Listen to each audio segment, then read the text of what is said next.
Of course, as we all know by now, Roki chooses the Dodgers, spurns the Padres, and now what is plan B? Is there a realistic plan B for the Padres and AJ Preller? A cruel, quiet offseason continues for the Padres. We are here to react. If you want to vent, if you want to weigh in, if you just are looking for someone to kind of hang with on a discouraging night for Padres fans, we are here for you. So please subscribe here on content for Padres and baseball fans.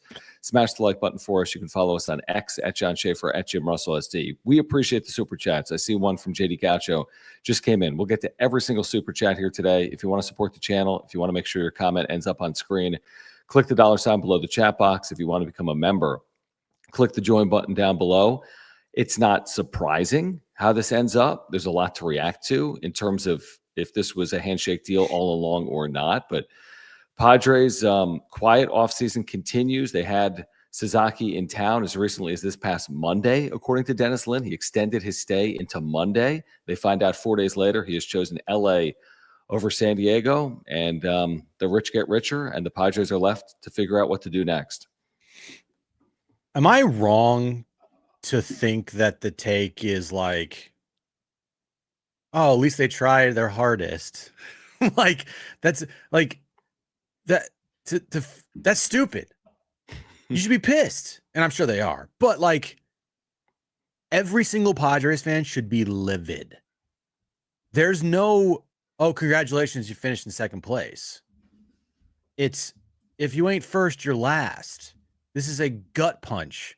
This is an absolute gut punch. You put all of your resources into this guy who, by all accounts, is going to be the next, like, Sandy Koufax / Cy Young, right? Yeah, and we'll that. I know, but you get my point. And now it's like, oh, well, they tried their hardest. Like, plan B, that's the time to move on. Like, okay, but the fact of the matter is this. By all accounts, your plan A was this, and it failed. You put in years and years of time, to their credit, on this, and you didn't get the job done. Hell, you probably didn't even finish second place. You finished third. That's even worse. It doesn't matter. I know it's semantics. Yeah. But at the end of the day, the worst case scenario happened with your, like, number one option in the offseason. He went to your rival. He went to the Dodgers. And I said this today on John and Jim, and I posted a video. Like, you better hope this guy doesn't turn out to be good. Because if he turns out to be what everyone thinks he can be, man, that shit's going to hurt even more, dude. Yeah, I mean, unfortunately, that's a tough strategy because they don't control if he's good. I mean, he's already been good, and the expectation not a strategy, but at the very least, he's probably going to be good. I don't buy this quote that AJ Preller provided Kevin Acee tonight, but I'll read it anyway. This is from AJ Preller tonight to the UT. Really proud of the group. Really thorough and complete job on the recruitment of Roki Sasaki. He went on to say that while they wanted to have him, they want to have players that want to be here, which I thought was interesting and telling. And again, if you have been following this story here today, Jim Bowden, who works for The Athletic, former Major League GM, I think for 3 teams, said that there are teams that are convinced that this deal was done before the window opened from the posting, this 45-day posting period. There are teams that were convinced he was always heading to Los Angeles. So we don't know if that's the case or not. I really don't. I can speculate on it. It feels like now, with the benefit of hindsight, he was going there all along. It feels like maybe by going to Toronto and San Diego, it provided Sasaki's camp some cover. Like, look, it's legitimate. We're going through this process the way it's supposed to be handled. Look, we crossed off teams from the list, like the Rangers and the Cubs and whomever else, Mets, Yankees, over the course of the last 10 or 15 days. But why was it that baseball executives were convinced 45 days ago he was going to L.A., reporters reported 45 days ago he was going to L.A., and he ends up in L.A.? They just all have great ESP. They just have great foresight, or there was something behind the scenes that people knew, like maybe his relationship with Yoshinobu Yamamoto. Maybe the Yamamoto deal a year ago was tied to the Sasaki deal here in 2025. Again, I don't know. I can speculate, and it's crying over spilled milk. But, I mean, I think it's fair to at least ask some questions. Yeah, I think it's fair. I also think nothing will happen. No. Nothing's gonna come of it. He'll be a Dodger. He'll be a Dodger for the next 6 years, and, like, end of story. I just think the Dodgers are just from top to bottom are just clear and away better than everybody else, and I think that's, like, not even disputable, you know? From the money they get as far as their TV money goes, the Guggenheims, their general manager, baseball of operations, Andrew Friedman, the players they have on the field, um, the advanced analytics, everything. Everything about this organization from top to bottom is better than everybody. So when you're competing with the Dodgers for something for a player, you're competing against the best in everything. So from that standpoint, yeah, you're already fighting an uphill battle, and that's what the Padres were fighting this offseason. And it just makes it worse that, yeah, he went to the Dodgers, but also, hearing things from Mike Shildt early in this offseason, basically like saying, "Hey, what number you want, Roki?" Like that is just such a stupid thing to do on his part, to say something like that to a fan base that is going through it. I mean, the Dodger series was not fun. At the end of the day, 24 straight scoreless innings is going to be forever like when a Dodger fan goes to a Padres fan, all they're going to say is 24 straight scoreless innings, and that's that. So to top that off, you're giving your fans this false hope to when you don't land Roki, it's going to feel even shittier. And Padres fans are like, but Mike Shildt said that it was like a done deal. Guy was basically saying, hey, we expect him to be in a Padres uniform next year. And then now he's with the Dodgers. Yeah, I think it was really speaking out of turn, and it was probably foolish and stupid. I'm not going to fully, and not that you are, I'm not going to fully blaming him judge for it. Shildt by it because he says foolish things as we documented throughout the course of 2024. Here's what I know. As bad as it seems, and it seems bad. I mean, the Dodgers have only added to a World Series team, and the Padres have done nothing. In fact, ESPN.com tonight, Jim, has an article up about grading the 30 teams. They give the Padres an F before Sasaki signed. They give the Padres an F for their offseason. But I do know this, that it wasn't long ago the Padres led a series against the Dodgers, and it wasn't spending prowess or Andrew Friedman or the Guggenheims that won that series for the Dodgers. It was the fact that the Padres failed to show up for 2.5 games. And that's on the clubhouse and the coaching staff. It's not on AJ Preller. It's not on John Seidler, Shildt Seidler, Peter Seidler, whomever else you want to blame. It's just on them. Now, the problem is it feels like the teams have only separated since that moment. Like from that moment in time, they've added Blake Snell and Roki, and you go on and on. Teoscar Hernandez is coming back. And so that's the problem. It's now on AJ Preller to at least stay within some type of reach. I don't know if it's arm's reach or not. You got to stay within some type of touch point, which basically means this to me. And there's another article at ESPN about this, that with Roki, the Padres had a 67% chance of making the postseason. Without him, they give him a 50% chance of making the postseason. They got to get to the postseason. From there, anything can happen. We've seen it play out countless times. Diamondbacks, Padres over the Dodgers 2022, yada, yada, yada. Got to get to the postseason. You don't have to beat the Dodgers in the regular season. You don't have to win more games than them in the regular season. You have to get to the postseason. That now, to me, is where I'm shifting the priority. Now, I think they have work to do to get there. I think it's a coin flip proposition, like ESPN would say. But now it's on AJ Preller and this ownership group. Go freaking figure out a plan, guys. You got to huddle up tonight, and you got to come out aggressively improving this roster, not to beat the Dodgers, but to contend to get to the postseason. Yeah, absolutely. You face the Dodgers, 12 times next year? Yeah, 12 or 13. Yeah, they're going to run away with this division, in my opinion, if they stay healthy. I agree. The 100+ wins, easy. No doubt about it.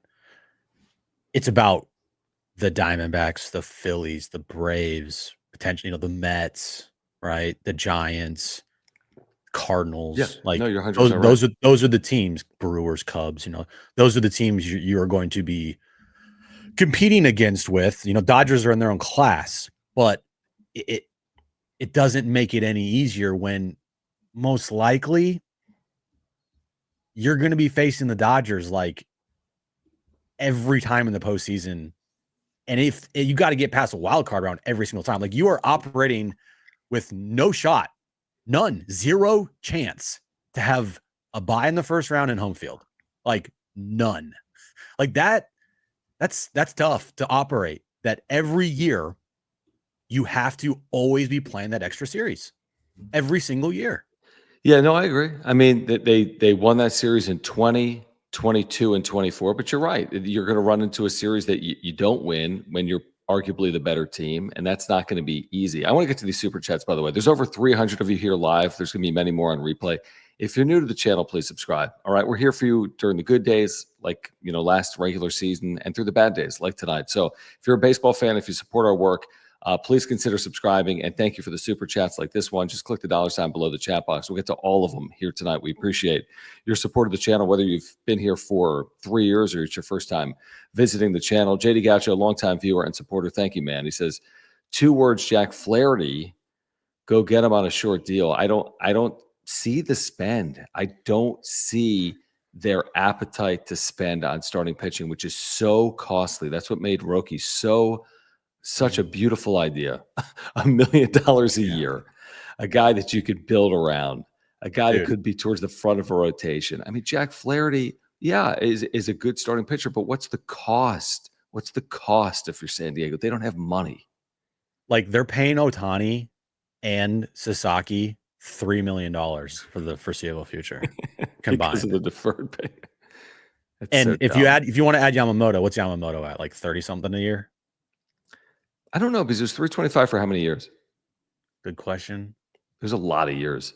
But let me just 25 to 30.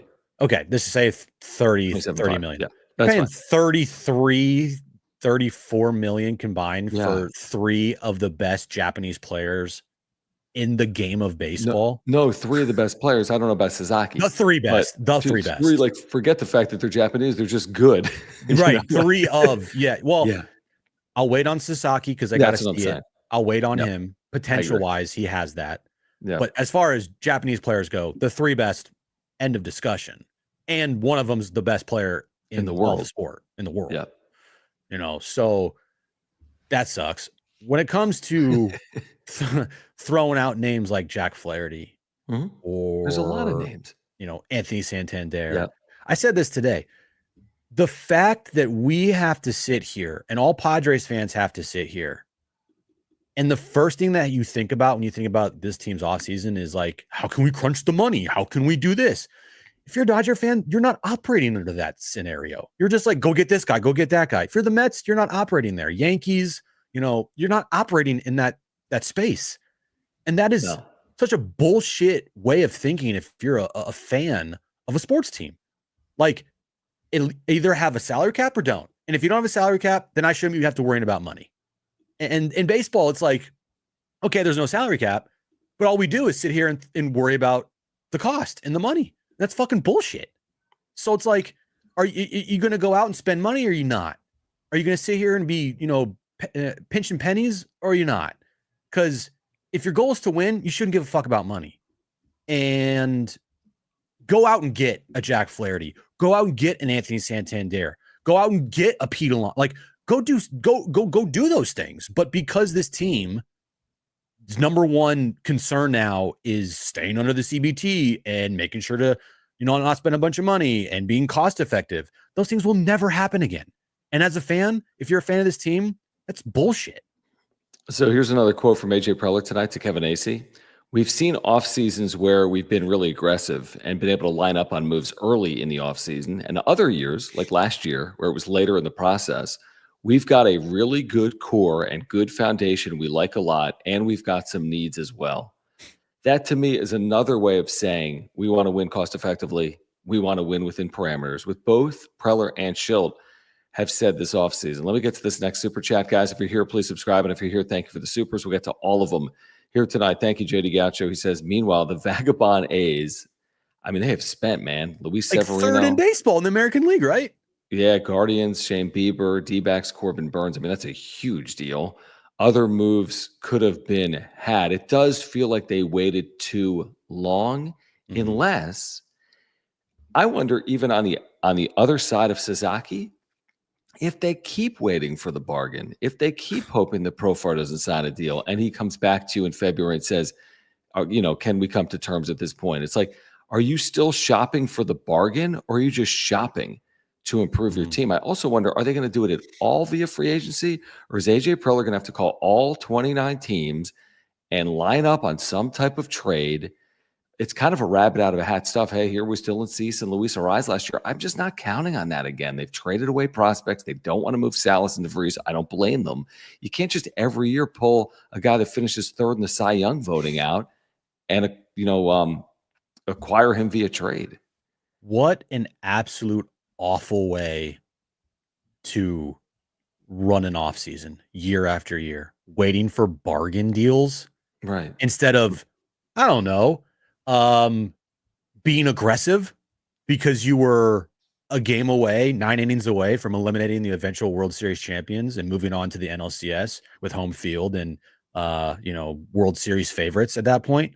Like, you're telling me that as close as you perceived, and I know that series loss was brutal for everyone in the organization because of how they truly felt about that team that AJ Preller assembled. Like, you could argue just on paper that team was the most complete team they've had since 98. Oh, yeah. That was a great team. And because of how it didn't work out and how just like abruptly it ended, how are you not like putting your foot on the pedal after that? How are you not staying aggressive? How are you not thinking to yourself, man, we cannot let this momentum go to waste? And you have. This is, you know the answer. I mean, I do know the answer, and it's bullshit. There's a lawsuit for control of the franchise's future. There's an owner that passed 18 months ago. They put an interim chairperson in it just to keep the seat warm. They lowered payroll drastically, and they're expected now to stay under the CBT, which means they need to continue to lower their payroll. So you put all that together, and we're collectively answering the question. Plus, it's January 18th, and they haven't done anything. Ishmael, thank you for the super. He says, I'm bummed, but I think AJ will brush this away. I think AJ will do everything in his power to make this team compete for a postseason spot. But he doesn't control the purse strings, and he can't force ownership to go over that CBT number. I think AJ will try to do what he did in 2024. I just don't know if he can do that again. Maybe, maybe not.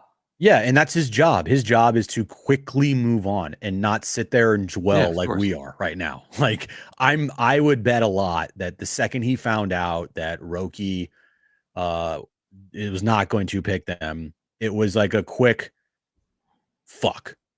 All right, what do we do now? Like, that's what his job is. His job is to quickly move on and try to build a roster. Completely Me, you, agree. and all Padres fans, like, we're going to dwell on this. Of course we are, until they make a freaking move. But that's you're right. This is something that this isn't new to him, a player choosing another team over them, right? Devoting a lot of resources to a player and then him not picking them. So yeah, he's going to have to move on very, very quickly. Real quick, I just wanted to go to this comment here. It's not a super, but Toronto 6393 says, guys, outside looking in, the Padres have a bunch of talent. Look at the contracts you've given out: Machado, Bogaerts, Tatis, Cronenworth. Yeah, and it's also the job of a GM. Yeah, he says you guys have given out massive contracts. You're right. The Padres have given out massive contracts. But that was before the ownership kind of situation. And with that thought process, you're already so pot committed. How are you not like continuing to push the pot? Like, how are you continuing to just sit there and then now just be like, I fold? Because they had to borrow like $100 million from Major League Baseball, and they're just trying to balance books. I mean, I'm not here to make excuses. I don't want to make excuses. I think that's probably the company line. They don't have the money. It makes no sense. They're drawing 3.2 million fans. We talked about it today. TV money matters. They have none. The Dodgers have a lot. That's the simple way to look at it. They don't have TV money. They draw a zillion fans, and they still don't have the money to support their payroll, even with this rabid fan base. And we can all agree the Bogaerts contract was a mistake. It's awful. That contract is god awful. Very bad contract. So if your plan is not to try to do everything you possibly can to get out underneath some of that deal. And then, like, what are we doing? Because what it feels like is they're going to go into next year and they're going to just hope Xander turns back into an all-star. Hope is not a strategy. And with that guy, I think he's great in the clubhouse. I love hearing him talk. I could talk to him all day. But on the field, dude's washed. I hope I'm wrong, but he's not good anymore. And he's not helping his team out on the field and, with the money he's making. It's like figure out ways. And look, I'm probably not saying anything they haven't talked about before, but, Preller's MO is being aggressive. And you're going to need to be aggressive. And if you got to attach, a high prospect to get rid of Bogaerts and you got to eat some money, you do it. Because if you don't, then for the next couple off seasons, John, we're just going to continue sitting here talking about how they can't spend any money and they can't sign any players and looking at Xander's contract and being like, well, if they didn't have that contract, maybe they could do stuff. They could do stuff. Read my lips. He's not going anywhere. I know. And also read my lips. It's the worst contract in Padres history and one of the worst contracts in baseball history. Not the worst. There's some awful Pujols type Angels contracts, but it's going to go down as one of the worst contracts in baseball history. Vector 53, thank you. We're going to get to our title sponsor, Mark Namath, in a moment. We're going to get to all the supers we promised. We're just getting started here on the wrap-up show. Over 500 of you are here live right now. Please subscribe. Year-round content for baseball fans. So please subscribe. We're here in season and out of season for you, and we appreciate the supers. Click the $ below the chat box. Vector 53 says team is stuck. Window feels like it's closing, but can't add players with no money /owner /bad contracts and can't build a future yet with a depleted farm. What's interesting is you have the Tatis, Merrill, Salas, DeVries, King, right? Vasquez, Burrito. Like you got some pieces that are younger or controllable. Maybe you can argue the merits of some. Like there's something there. And if you would have told me you add Roki to it, I'd be like, wow, your younger part of the core is actually pretty impressive, even though you have this older core, but maybe you could ride with it. Yes, I agree. It's lacking. There's some young pieces, but I've always said this, Jim. We've said this for like 3 years. It's weird that they have like this young core with this aging core, but it's not like they're not like it's not a cohesive core. It's not a bunch of 28-year-olds. It's like some 24-year-olds and like some 38-year-olds and some guys hanging on to their prime. And yeah, I kind of agree that I guess the window is closing on the second half of like the Machado, Bogaerts, Darvish type player in there, Like, doesn't it feel? And I Vector, I love, yes, you're right. The team feels stuck, like they're stuck in the mud, with like driving a Lambo stuck in the mud. It doesn't it feel like, John, that looking at all the moves they've made the last 5 years, there's not a cohesive plan. It's more like kid in a candy store, like, ooh, I want that. I want that. Oh, that's nice. I want that. There's not like a cohesive plan here. Dodgers, they had a plan and they have executed it perfectly. Starting in 2022, or I guess 2021, was it? No, 2022. Going into the 2021 offseason, going into the 2022 season, what do? They spent no money. Or no, sorry, add a year. Going into the 2022 offseason, going into the 2023 year, what do? They spent no money. You know why? Was that the year of the CBA being up? I don't know. But my point is, their plan all along was this: to get Ohtani, Yamamoto, Sasaki. Oh, yeah. The Dodgers. That's what you're right. Yeah. You're right. And in 2022, after they got eliminated from the Padres, they didn't do anything in the offseason. That's right. They did nothing. And everyone's like, oh, this is scary. Right. This is scary. And what'd they do? Next offseason, boom, $700 million for Ohtani, deferred everything. Yamamoto, boom, $325. This offseason, boom, Blake Snell. Boom, Sasaki. Boom, re-sign every one of their players that were crucial parts of their World Series roster, right? Boom, hey, Tanner Scott potentially. Like, their plan has worked out to perfection. The Padres plan has been a jumbled mess. Well, it's been patchwork. I wouldn't call it a jumbled mess. I mean, and I hate to do the by Padres standards because I don't, but 2020, 2022, 2024, they were in the postseason, and one of them was a championship series, one of them was a divisional series. It's not like the thing's been a complete train wreck. I mean, it's felt like a roller coaster in there. And when you compare it to the Dodgers, okay, I guess that's fair because the Dodgers have won World Series and you haven't. I don't know if it's a complete jumbled mess. It feels like it right now. And this offseason feels awfully, I don't know, embarrassing. But again, I mean, you get to the season and they still have their top four in their lineup. They still have Yu Darvish and Michael King and Dylan Cease, right? They still have Robert Suarez. Like this isn't a jumbled mess of a roster fully. I don't think it's a complete roster. I don't think it's near the LA Dodgers. I don't want to compare the Padres to the Dodgers right now because I don't want to compare most baseball teams to the Dodgers right now. That goes back to my initial point. Get into the postseason. Don't beat the Dodgers in the regular season. I mean, good luck. But the better path is just get in. Just get in and figure it out. Like, do things that are smart. Sign Michael King to a long-term extension. Sign Jackson Merrill to a long-term extension. Yeah. Resign Jurickson Profar. Go out and make a trade. And those things could all still happen. Like, would love it. And I think that would be a very smart plan to have. Like a core of Jackson Merrill, Tatis, Manny, Michael King, that's great. But, you are on the verge of going to arbitration with King and probably losing him if you don't get something locked up. You're going to lose Dylan Cease. You have no left fielder right now. Your catching position is god awful.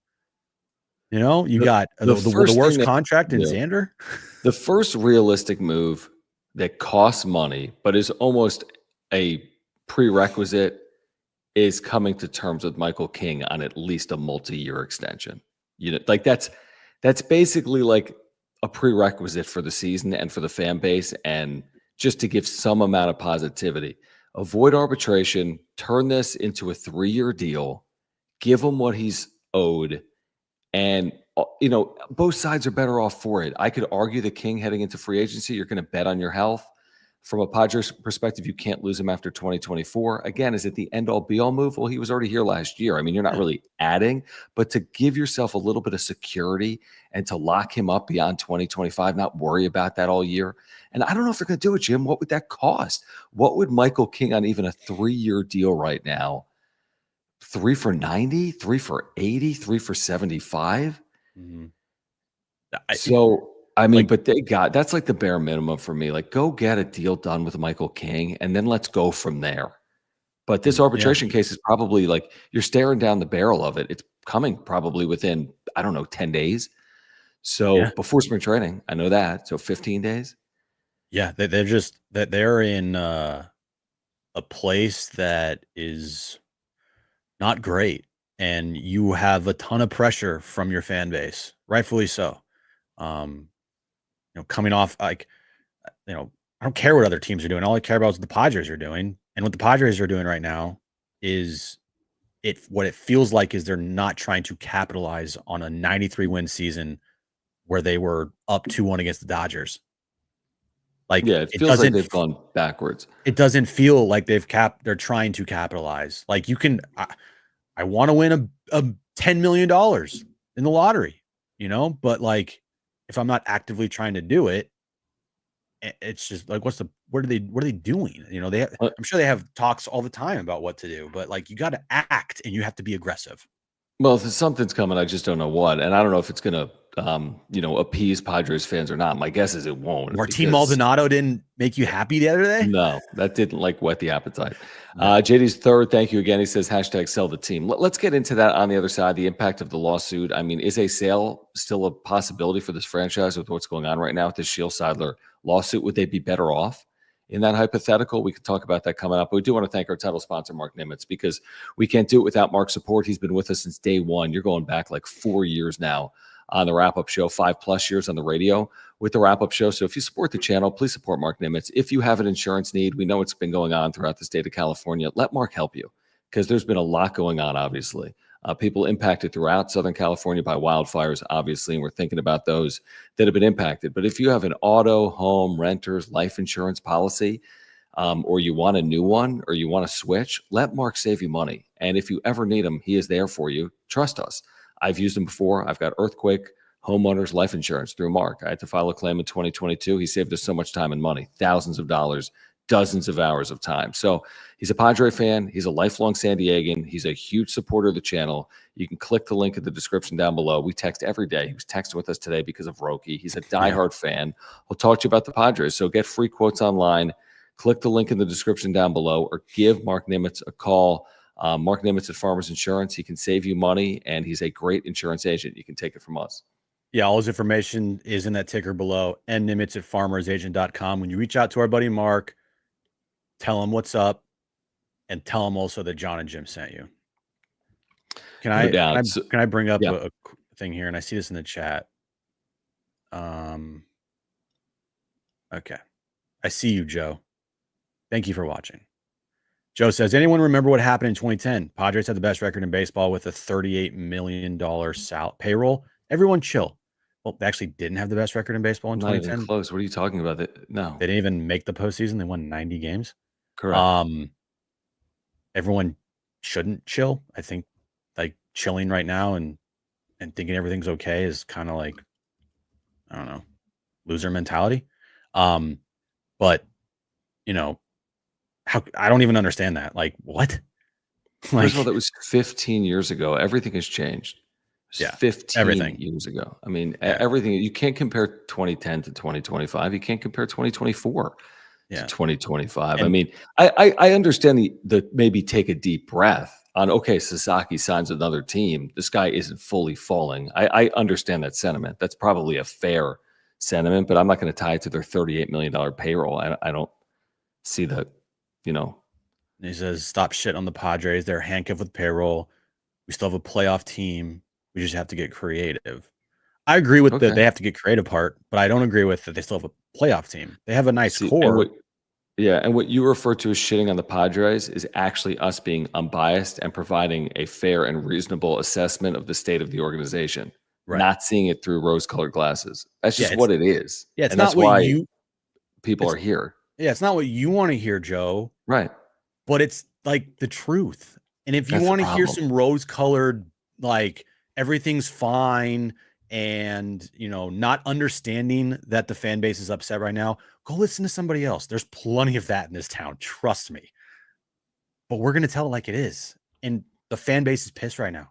So, you know, that's what it is.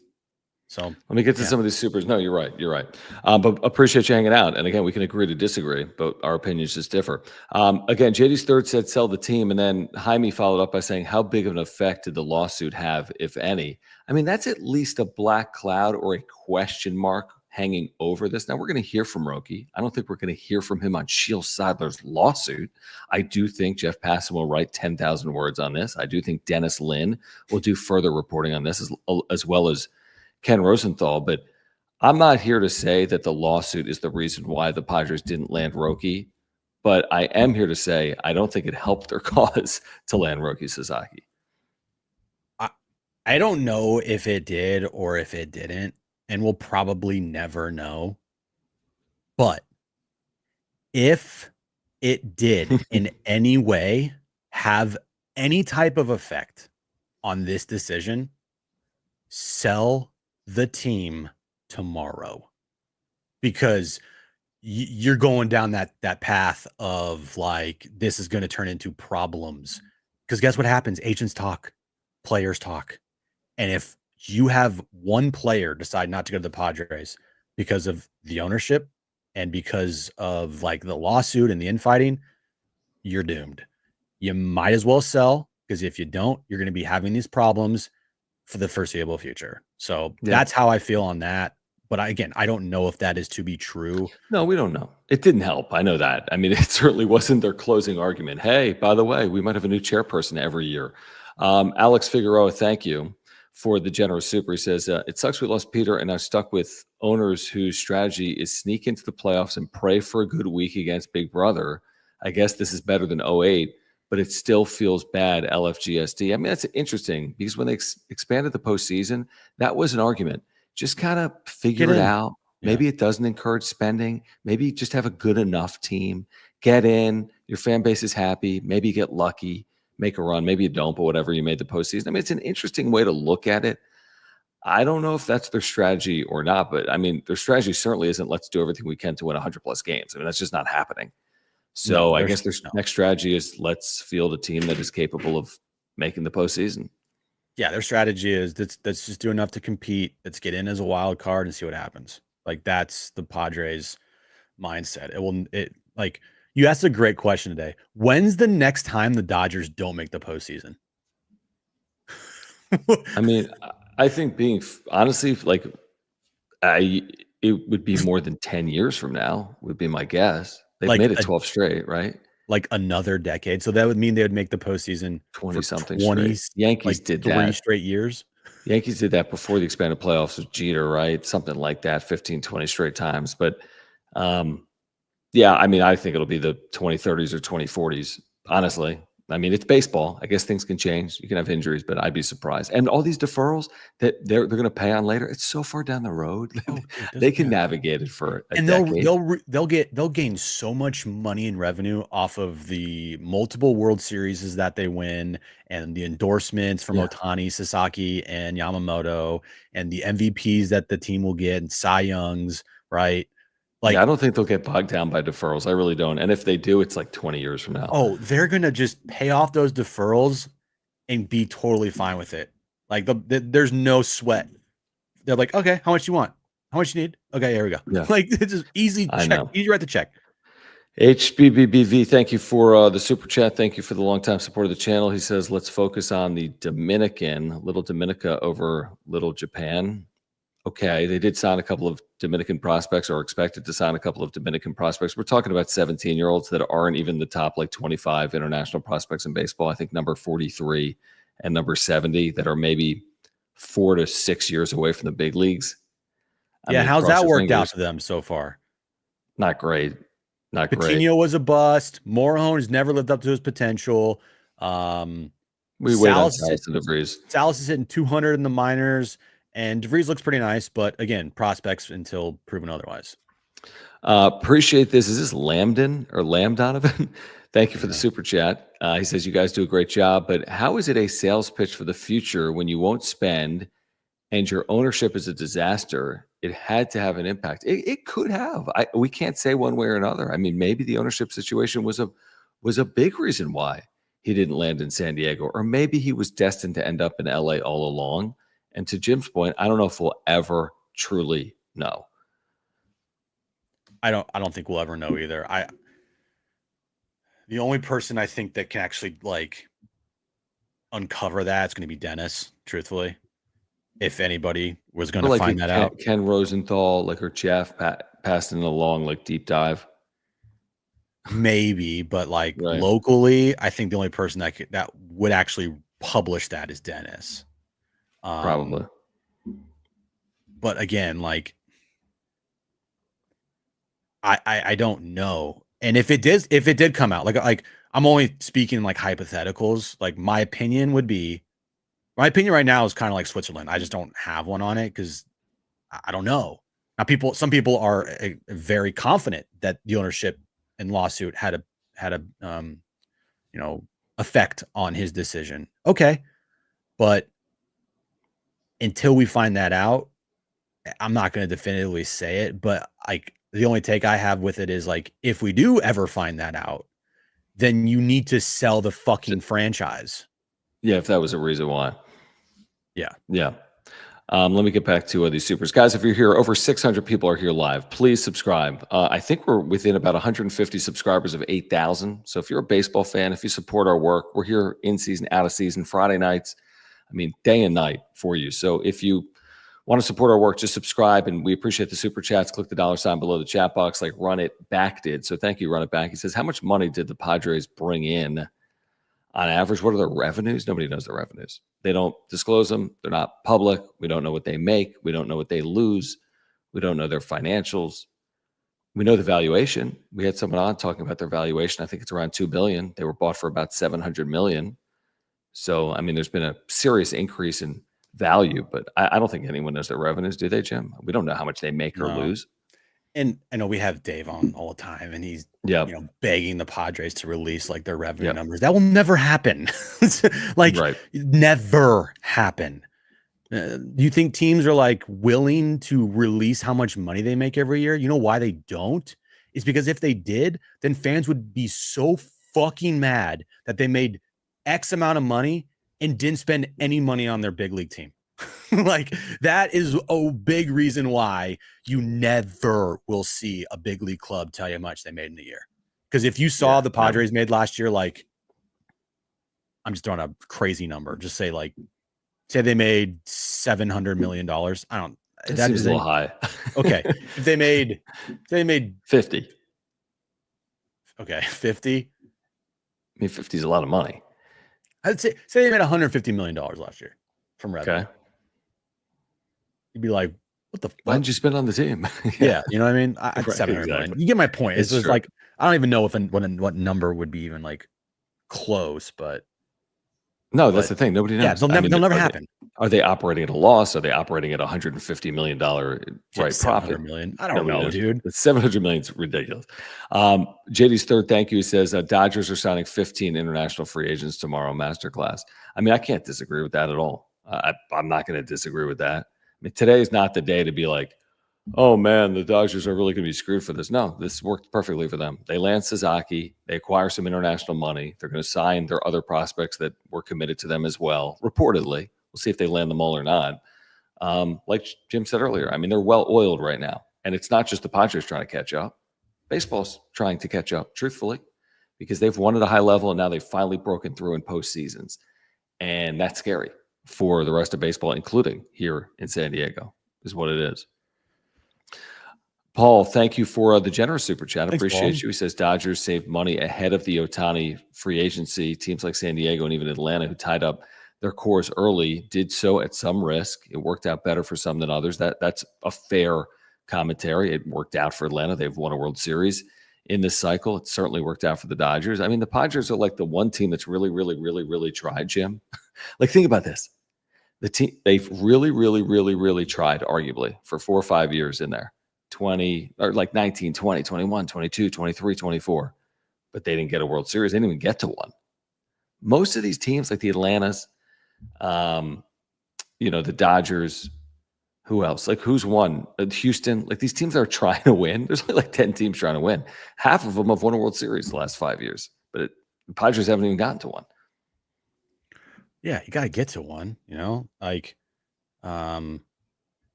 yeah, it's worked out better for others, some than others, but get like I saw this argument today. And it's just like, shut the fuck up. Like, there's so much parity in baseball. 9 different teams or whatever has won World Series in the last 9 years. I'm just like, well, guess what? That might change here.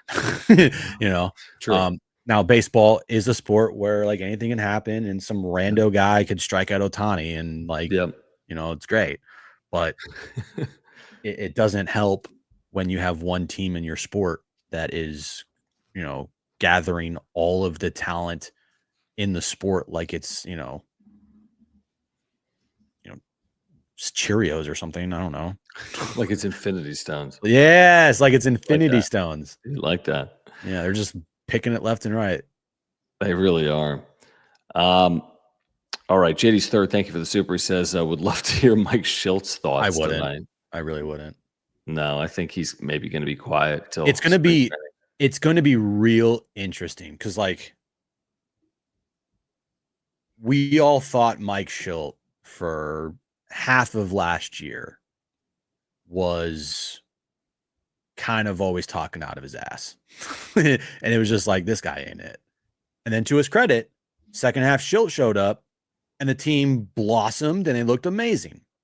It's all great when they win, but when they lose and they're like 500-ish, Mike Shildt doesn't seem like the guy that fans are going to like be happy with. That makes sense. Because it felt like a lot in the first half for the shit that he was saying post game, how positive he was and how everything was fine. You know, it just like, shut up, Mike. Now it turned out to work. And if it turns out to work the next time around, that's great. And I'll, again, yeah, it's awesome. But then you're putting yourself as like, well, if you don't win, then what, Mike? Because fans will and people will be like, dude, you're kind of a fraud. I hope that's not the case. I think Mike Shildt's a really good manager still. And I hope that, his second halves that he has shown in his career as manager continues with the Padres. But if it doesn't, yeah. I want to get back to the chat in a moment. I do want to remind our viewers about our friends over at Mova Globes. Can you grab your Mova Globe, Jim, and show it off for our viewers here tonight? Whether you're a Padre fan or a Dodger fan or a baseball fan, we've got officially licensed Mova Globes available to you. Just click the link in the description down below. Get 10% off with promo code PWS10. That's PWS10, stands for Padres Wrap-Up Show 10. PWS10, you'll get 10% off. Officially licensed through Major League Baseball for all 30 teams. They spin automatically with artificial or natural light. They're an amazing keepsake, great for the baseball fan in your life, great for a home office, great for anyone. Seriously, your brother, your sister, family, friend, whomever is a baseball fan. This is a San Diego company. This technology was invented in Cardiff by the Sea. And pick them up for the 2025 baseball season. We're a couple of weeks away from spring training. Really cool keepsakes. Both Jim and I have Padres Mova Globes. They have other globes as well, like Earth, other planets. Really fantastic products. They really, really are. So if you want to pick them up, get them for opening day or before, get 10% off with promo code PWS10 by clicking the link in the description down below. Yeah, make yourself feel better if you're a Padres fan and buy a Padres Mova Globe while you're at it. And if you're a Dodger fan watching this channel, which we know a lot of Dodger fans watch this channel, pick up a Mova Globe too. I'm sure you're celebrating tonight. So celebrate by buying a Mova Globe and using our promo code. You're welcome. Love that. Love that. Pick up a Mova Globe. All right, let's get back to the chat here. Again, John and Jim with you on the wrap-up show. Please subscribe. You're on content for baseball fans in season and out of season, and we appreciate your support with the super chats. Just click the dollar sign below the chat box. We'll get to all of them on screen here tonight, like this one from Mr. B. Very generous. Thank you, Mr. B. Oh, thank you, Mr. B. He writes, delusional SD fans need to be addressed, and thanks for pointing out the loser mentality. We talked about this today on John and Jim. Whenever Padres-based channels give valid criticism, so many fans scream, stop hating, and it's all right, keep the faith. Dude, I appreciate that super chat. And listen, people can be whatever fan they want to be. We're not going to tell people this is how you should support the Padres, right? Some people are hardcore, some people are more casual. But like, for us to say, like, we expect the Padres to try to compete at the highest level because of the quotes we hear from ownership. We want to honor Peter's legacy and win World Series. Well, the way to do that is to win at the highest level. So like, enough of it was a nice season. They won 93 games. Like, well, they lost. They lost to the Dodgers. They blew a 2-game. Like, why can't you just say, like, that's disappointing? And like, we're hoping for more. And the expectation for a franchise that's never won a World Series is to break through. You didn't sign Manny Machado to not make World Series. That's not why he's here. Got to win now. Yeah, it is perfectly fine to cheer for this team, be a diehard fan, live and die with every pitch, go to a bunch of games as you want, buy all the jerseys, have your pom-poms. And it's also okay at the same time when they lose and they don't do shit and they have off seasons like this and there's lawsuits and shit to want and expect better. It's okay to have both of those opinions. And it's just, for me personally, I am a guy that is slanted towards not negativity, even though people think I'm just always negative. I just tend to just tell it like it is. And if telling it like it is comes off as negative, then that's what people think I am. But I would say I'm more of a just like straight up realist. Like when the team does really well, I tell you, when Manny Machado is the 2 for 40 slump or whatever, I say you got to be better. Like I just try to tell it like it is. And unfortunately, the Padres are a franchise that when you do that, it comes off like you're a negative because there's, the valleys, the highs and lows of this team are incredible. Like the lows are very low, the highs are high, but over the last 6 years, it has felt like there's been more lows than there's been high. Yeah, interestingly, it's like you always remember the poker defeats, not necessarily the wins. And they've had some wins in there. I mean, we had a text today on John and Jim. See, like people, like it's just you're negative. Whatever. It's Okay, cool. fine. Honestly, whatever. It's their opinions. But Yeah, we had a texter today that was like, well, you guys weren't following this team in like 1969. And the fact that they're even in the conversation for Aaron Judge and Trey Turner and Roki give me a and Manny break. Machado and others, like that alone is like a credit to the Padres organization, because there have been some years where they've been like completely non-competitive. And I'm like, well, okay. Well, guess what? Just because they didn't win in 1972 is irrelevant to their desires to win in 2025. So because they've been non-competitive, you're cool with them just winning 90 games and losing in the postseason. And I don't get it. I really don't. The whole point of all of this, the reason there's 600 people here live right now on a random Friday night in January, is because if you are a Padres fan or even a Dodger fan, your hope is, because of all the time and effort and resource you put into loving your team, you hope they're the last team standing. You don't hope they win 86 games and lose to the Braves in a best-of-3 series. You hope they win the World Series. I get it. It's not easy. It's not easy for any of the teams. I'm not saying they should win the World Series every year, but in Manny Machado's 15-year tenure here, which it may be at the end of the day, he has to reach a World Series. That's a reasonable request. If he doesn't, it's an utter disaster and failure. Yeah, you are watching us, you watch the games, you get upset, you get happy because the end goal is what matters to you the most.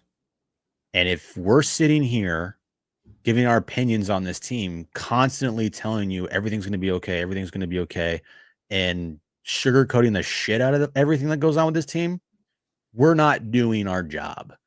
Like we're telling you like it is. And I'm not saying we hold the team accountable. The team doesn't give a fuck what we think. But, the team does need to get its act together in aspects of, their seasons and off seasons. And it's just like, if you aren't getting upset at what happens with this franchise this off season and thinking that everything's okay and whatnot, like you might be in for a surprise. Now you might not. They might back up. Honestly, John, they might back up a 93 win season with another 93 win season. And we'll be sitting here being like, fuck, that was great. And we'll say that we were wrong and there was no reason to panic. Everything turned out to be great. But we live in the moment. We live in the now. Yeah, we react. Yeah. I mean, like this from Slot and Nate Easy, who's a loyal viewer, and I appreciate the super chat because I want to react to it. He says, why does John get bothered? I do this on the radio. When fans don't want to support the team, we spend our hard-earned money however we want to, especially if ownership isn't reciprocating and fans are growing disinterested. That's not what I don't say. I don't tell you not to support. You can do whatever the hell you want. I would just say this. If you think it benefits the San Diego Padres to not show up at the box office, that's incorrect. Okay. Like the only thing that gives the Padres a chance to compete in this absurdly competitive NL West or New York Mets, and let's just look at the spending from the top of the sport. The only thing that gives you a shot is because they're drawing 3.2 million fans. You think Slot and Easy, if they draw 2.2 million fans, they then go deeper into the pocketbook or they go further all in? I don't. I think they take a step back. I think they're more reserved with their spending. And guess what? I've said this a lot recently. Spending is tied to success. There's no guarantee the top spender is the best team. There's no guarantee the bottom spender is the worst team. But you got to spend to win. Let's just look at the history of the sport.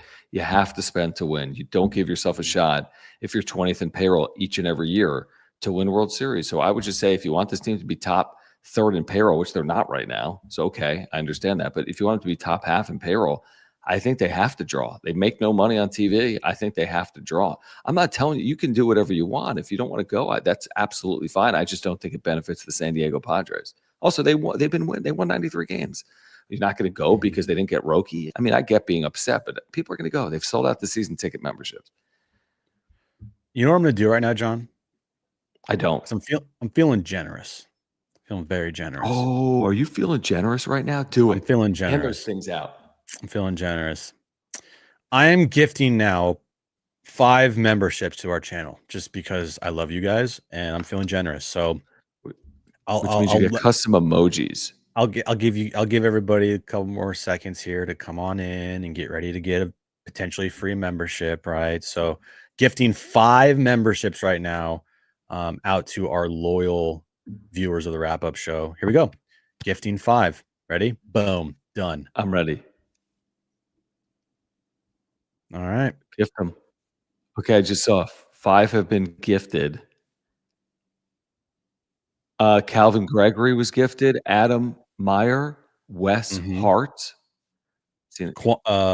John Wilkinson, and I don't know how to say this. Abduba Dub. I like it. Congratulations, you've been gifted 5 memberships.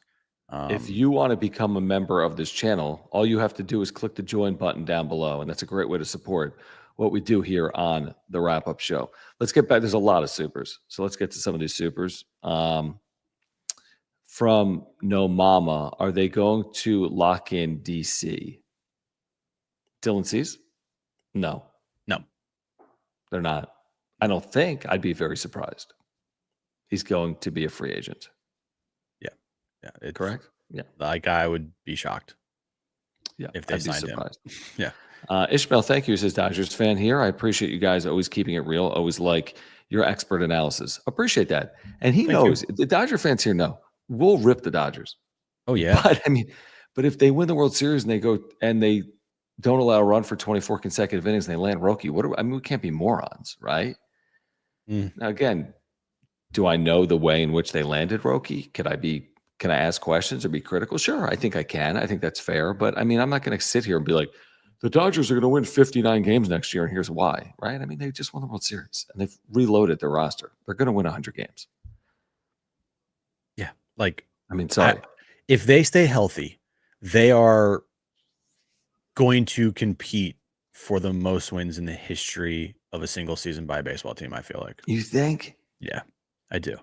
I think if they stay healthy, you're looking at 115 to 120, I think. That's that would be what they win last year, 98, 99.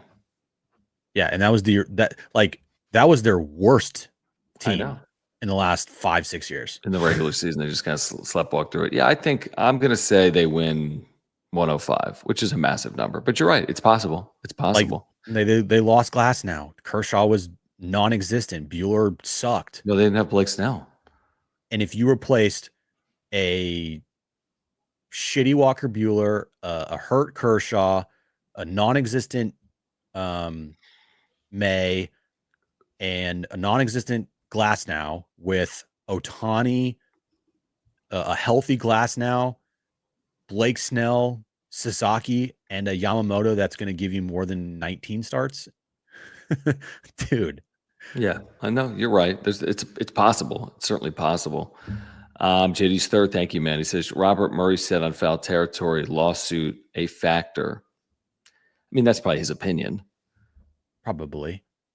But I need like a fact. I need a factual statement that's reported that says one of the reasons why Roki did not choose San Diego, along with other reasons, was the uncertainty with the lawsuit and the ownership. And if that ever gets out, if I ever see that, like I am on the front of the sell the team bandwagon. I know you are. Richard, appreciate your longtime support of the channel. Here's a Dodger fan, but a big time supporter of the wrap-up show. He says the lack of transparency by ownership, I think he's talking about the Padres, is a problem. I mean, we don't hear from ownership ever. One time since Peter passed away. I don't even know what John looks like. He's not the owner as of yet. He will be. Even Eric Xander, one time he wore a nice sweater at spring training. He's not like the owner, but he's the control person of the franchise. Yeah, exactly. No, that's exactly right. I No, don't know what he I looks agree. like. I think Padres fans deserve more from the organization. I want to hear from AJ Preller. I want to hear from Eric Katsenda. I want to hear from Eric Grupner. I want to hear from John Seidler. I do, but we don't, unfortunately, for whatever reason. Steve Owen, thank you. He says, we need super wealthy owner, sell. I don't even know what that means. I don't even know. You know what I mean? Yeah, sure. If you could snap your fingers and end up with the richest guy in baseball, sure. That sounds great. But I mean, is that going to happen? The richest owners in the sport, think about it, Jim, are in the biggest markets. The Mets ownership is crazy. Yankees, we know. Dodgers, Guggenheim. The richest owner in the sport isn't in Kansas City or Pittsburgh. And unfortunately, also can be said about San Diego. The richest owners in the sport are in the largest markets in the sport. Peter Seidler tried to buck that trend. Everyone said it's bad for the game. Now the Dodgers have 20 Hall of Famers on the same roster. I'm kidding. Maybe, who knows, 5+ future Hall of Famers on the same roster. Good for the game. So I can't figure that out. But the dude that bought the Baltimore Orioles is rich as hell. yeah, but they've actually finally spent more than they were so frugal under the Angelos family. But they haven't done anything this offseason. I know, but they're also in Baltimore, Maryland, which is, it's not, I mean, they're competing with Washington and Philadelphia and New York, and it's the smallest of all those. Honestly, I would love, and I've said this before, I would love if a group came in led by Theo Epstein that bought this team. Like I'm not saying Theo would have to be like the majority share owner of the team, but like if he had a 20% stake in it and they made him the point man, control person. Oh, it's funny you say that. JD's third says, imagine 10 years of Andrew Friedman or Theo Epstein with Peter's spending. Would we be in same spot as we are with AJ? Honestly, front office personnel matters. Of course, front office personnel matters. No, I think if you had Theo Epstein with Peter Seidler, I stumble is the wrong word. You'd stumble into a World Series somewhere along the way over 5+ years. Yeah. And I see people in the chat like Theo's broke. I'm not, dude. You can get somebody with deep pockets in the ownership group that never wants to be seen, never wants to be in the front, never wants to go to any Major League Baseball meetings or talk to media, but just like, writes the checks and gives the money and whatnot. That'd be great. Now you're not going to get a Steve Ballmer. I mean, Bezos, like, no. I know Joe Lacob wanted to buy a baseball team for a long time, tried to buy the A's or had a desire to buy the A's, the owner of the Warriors. Even he has investors and shareholders. Like he's not the sole person in charge of everything, but it's just such a pipe dream because even if they're not for sale, and if they were, it takes 1-2 year. It doesn't happen overnight. It's a 1-2 year thing. So we're talking about 26, 27 anyway. I mean, it's not something to realistically discuss today. I don't think. I really don't. It could happen, but I think it's more a year or two from now. Styles Clash 619, thank you. He says chances King and or Cease are still in San Diego in 26. Would you say 51% chance they have one of those players in 26, or would you say 49% chance, or would you say like 9% chance? I would say 0% chance they have both of them in 2026. I would say less than a 50% chance they have one of them in 2026, and a greater than 75% chance they don't have either of them in 2026. Wow. So you think there's only a 20-25% chance they retain one of them? Yeah. I think they'll find a way with King, but I don't know why I say that, because it's a lot of money. But in my head, I feel like they have to do something to like appease, but maybe I'm wrong. I don't know if they have to do something or not. And by the way, he's coming off this great year. I mean, it's not just they have to do it. Michael King's a huge asset to your organization. David, thank you, man, for the super chat. He says the Padres got a pitcher out of Japan, Jose Espada. Yeah, I'd prefer Roki.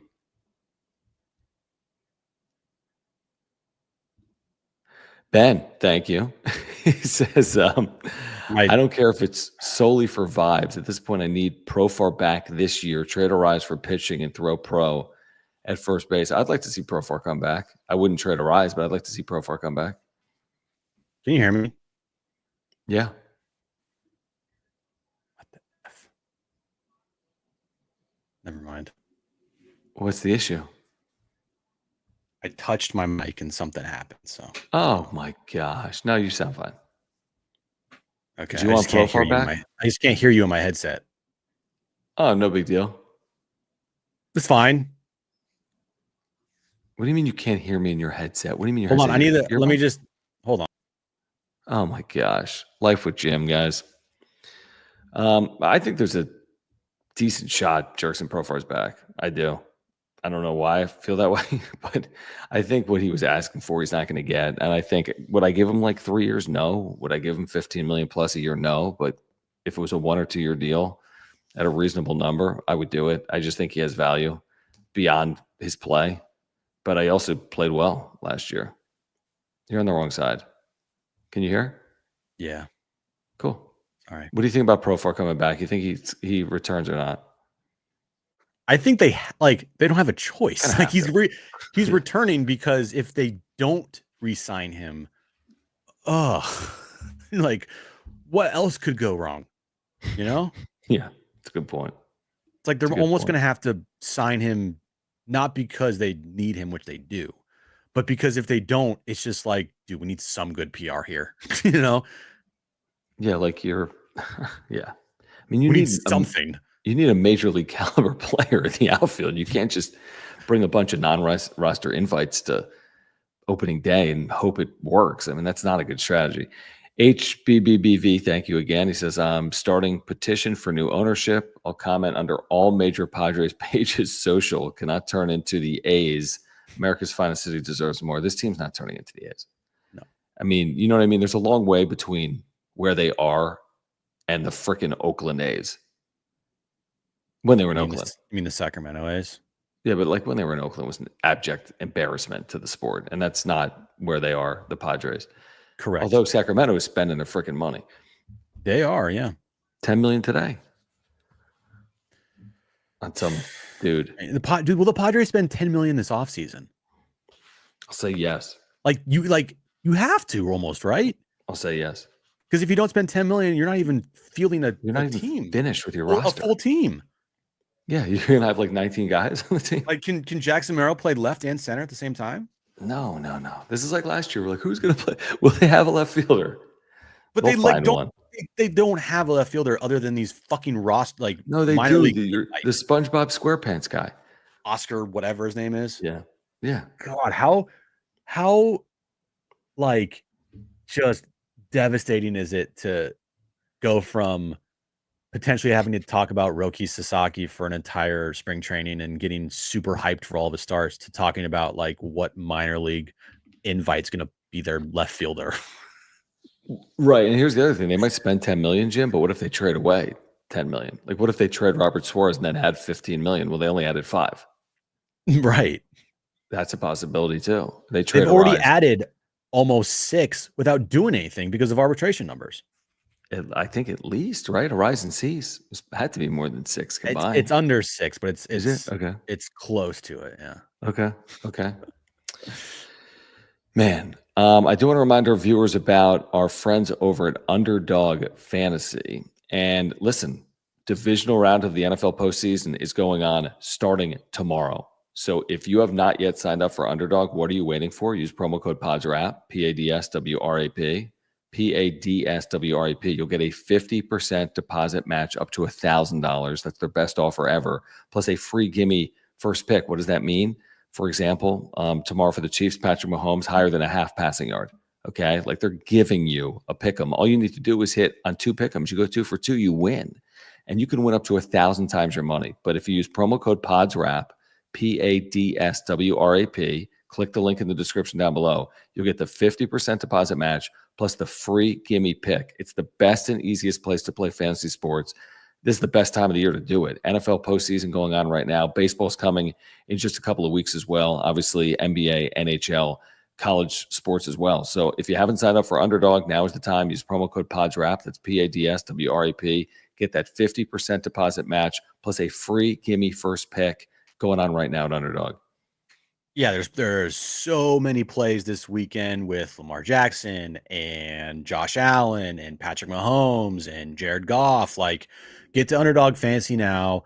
Make the weekend more enjoyable because you have a chance to win some big time money by picking higher or lower on just passing yards or touchdowns or rushing touchdowns or receptions. Download the Underdog Fantasy app right here. Scan the QR code. Use our promo code and get ready to go. And we're going to extend the show for a handful of minutes because of this very generous donation Thank you. and super chat from Where You At Productions. Can we get some clap emojis in the chat? There's not been a lot to clap about if you're a Padre fan this offseason, so let's do it for Where You At Productions. Because there will be better days, I promise you that. It will be. He says, at this point, I wouldn't be surprised if the fan base starts protesting at games when they're losing. They're going to find a way to trade Cease, Arise, and a package deal to get a better haul. They need to win or sell the team to someone who wants it. Fans protesting. I mean, I don't expect the crazy step back, Jim. I don't think they go from 93 to 73. Now, maybe a crazy step back is going from 93 to 83, and that's not good enough. 83 wins is not good enough. When you start seeing fan protests is when you have situations like the Oakland A's did, right? Where that was a perfect reason to protest the team.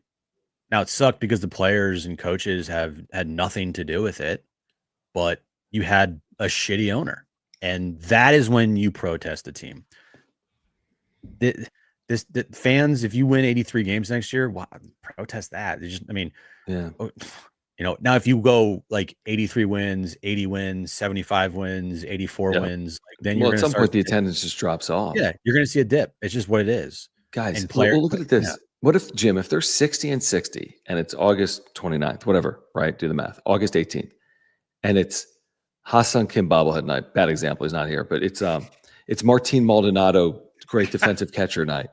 There's still 40,000 people there. They want the Martin Maldonado freaking bobble glove. Yeah, group is great at creating great fan atmospheres for bobbleheads and giveaways and beer in Gallagher Square and taco night and Friday night being City Connect night and yada yada yada. They're great at that. They have to be. One of the big things about the Padres in the early 2000s when they sucked, and then the mid 2000s, with Mike D, that was bad. But anyway, their whole thing was what can we do to make sure that the fans don't have to watch what the on-field product is? How can we create a fan experience where they don't have to watch the game? Man, they better double down on that promo schedule this year. If you think they've had good ones before, they better go better because, again, there hasn't been anything else to really celebrate this offseason. Well, these are the promos that you're guaranteed to have this year: a Jackson Merrill bobblehead, a Dylan Cease no-hitter promotion, a Michael King. Can we get a Michael King bobblehead with a king crown? 14 strikeout playoff performance giveaway, a Toddy giveaway, a Manny giveaway. Are we gonna get a Blake Snell bobblehead when the Dodgers are here? We're gonna get a freaking Roki bobblehead when the Dodgers are here.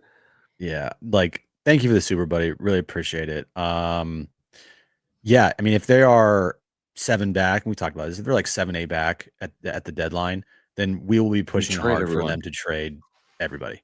Trade everyone. There's just no point. You trade Cease, you trade King if you can't get an extension done. You obviously trade Luis Arise. You get as much as you possibly can back for them. Because if you don't, then once again, it's malpractice. Hey, thank you, Where You At Productions, man. You're a loyal viewer, big time supporter. We truly appreciate you. Everyone here live or on replay. All we ask, please subscribe. If you're here right now, live or on replay, please subscribe. And we appreciate the supers and the super thanks if you're here on replay. We do appreciate that. Vector 53 says 90 plus wins to get beat in the playoffs shouldn't be what fans should settle for. The aim was always the first World Series win, and this era of Padres is falling short. Remember, it was Peter Seidler that said the 2020s was going to be the decade of the Padres, not me and Jim.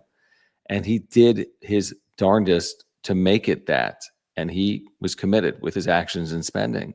But yeah, I do think heading into the decade, there was hope and optimism that this franchise would field a team that could reach a World Series at the very least. I think that's completely fair. We're only halfway through the decade. They have chances to get to a World Series along the way. But yeah, I agree. The aim should be, to get to a World Series. I wouldn't say if we were doing this for the Rockies, I wouldn't, or the Marlins. But for the Padres, I do believe still the aim has got to be to get to one of these things in Manny's prime. Like, I'll give a positive take here, right? Ooh. This season, if Dylan Cease can improve off of last year and say he lowers his ERA to the low threes, because it was like mid threes this past year. He gives you 30 plus starts. He gives you 200 strikeouts. He wins 15 to 20 games. Same thing with Michael King. He replicates his season last year. Yeah. You have two guys at the front of your rotation who are fucking studs. Yu Darvish missed a lot of time last year due to personal reasons. If he plays the entire year, gives you 25 to 30 starts, like, you got a top three that could all have double-digit wins for you. Definitely. With ERAs in the mid to low threes, high twos. That's great. Robert Suarez, he backs up his year. He figures stuff out. He has the second pitch. He, not only looks like he did the first half of last year, but he does that and replicates it for the entire season. He'll have some bumps in the road and he'll blow some saves, but he gives you 35 to 40 saves. Jackson Merrill, he takes what he did last year and he improves on it, and he plays even better. How that's possible with what he did last year, that's I don't know. But say he replicates that. Maybe he drops off a little bit, but still hits 285 with 25 homers and 96 RBIs, right? That's great. Tatis actually is healthy for a full year, plays a full season, returns to form, hits 40 home runs for the first time since 2021. Is that guy that's the Padres played that $340 million contract for. Xander takes a step forward. He's not an all-star, but he hits 285 for you with an OPS in the high 700s. And then Manny, stays consistent, hits 270 for you, has 30 home runs, 100 RBIs. Luis Ariz wins another batting title, hits 320. That's great. If that happens, they're making the postseason, in my opinion. Right, but that's not going to happen. So they'll need some others to maybe do some things like the Solanos and the Peraltas that they got a year ago, and you might get some productivity there. You'll need the others, If you hit on that, what's that? That ain't no trifecta. If you hit on that 10 for 10 you just rambled off, it's like an you should be a parlay. If that comes to fruition in that exact manner, you should be freaking, I don't know, the mayor of the world. You should be Rob Manfred. JD Gaucho, man. Okay, we'll wrap here because JD Gaucho always gets us off topic with college basketball, which I would love if this was a college basketball channel. Thank you, man. He says Boise, New Mexico, and UC San Diego have similar at-large resumes, John. Thank you, JD Gaucho. Well said. And I watched the entire Boise, New Mexico game tonight, and Jim can attest to it, even during the wrap-up show. I saw you. You're doing this. You're like... Yeah. Hopefully, I'll see some people at Viejas. I know Rich McGuire. I'll see him at Viejas tomorrow for the Aztecs. Brian Dutcher bobblehead tomorrow at San Diego State. Must be nice. You forget my bobblehead. I'm not just it'll probably be after the game. I'm not walking out of there with 10 bobbleheads for you and Brent and freaking Mary and freaking Mike Usher.